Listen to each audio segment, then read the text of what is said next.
कुछ बिजनेसेस होते हैं वो अपने प्रोडक्ट की वजह से फेल नहीं होते, अपने कंसिस्टेंसी, अपनी हैबिट की वजह से फेल होते हैं। मेरे सिटी में एक शॉप ओनर था, जिसकी एक छोटी सी शॉप थी। वो कभी भी अपनी शॉप खोल देता, 10 बजे, 11 बजे, 2 बजे बंद भी कर दे, फिर शाम को 5 बजे खोल दे। तो ऐसे क्या हुआ, उसके पुराने कस्टमर्स आए, देखे शॉप बंद है तो वापस लौट जाए। तो इससे क्या हुआ कि उसके दुकान पर कस्टमर्स आना बंद हो गए। एक दिन वो मिला तो बताने लगा कि अब तो बिल्कुल कस्टमर्स नहीं आते, सेल्स एकदम जीरो हो गई। तो हमने पूछा कि आपका टाइमिंग क्या है शॉप खोलने की, तो कहा कभी भी खोल देते हैं, लंच करने घर चले जाते हैं। तो इससे क्या हुआ, उनके कस्टमर्स आना बंद हो गए, सेल्स भी जीरो हो गई। हमने उनको एक ही बात कही कि अपना एक कंसिस्टेंसी चार्ट बना लो, जिसमें अपना शॉप खोलने का टाइम, शॉप बंद का टाइम उसमें मेंशन कर दो, मोबाइल नंबर मेंशन कर दो। अगर इन केस शॉप बंद भी है तो वो आपको कांटेक्ट कर सके कि कब आप मिलेंगे शॉप पे। तो ये रूल उन्होंने 30 डेज तक फॉलो किया।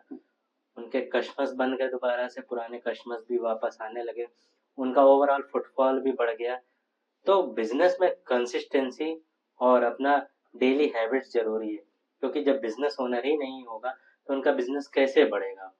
अगर आप भी अपने बिजनेस को ग्रो करना चाहते हैं तो इन हैबिट्स को फॉलो करिए, और ऐसे ही और बिजनेस लेसन्स के लिए हमारे यूट्यूब चैनल स्टार्टअप शिवम से जुड़िए। अगर आप रियल बिजनेस डेली टिप्स चाहते हैं तो हमारा एक कम्युनिटी ग्रुप है, व्यापार विद शिवम। वो आपको लिंक डिस्क्रिप्शन में मिल जाएगा, उससे जुड़िए। आपको वहाँ कम्युनिकेट करने का मौका मिलेगा, डेली टिप्स भी मिलेंगे।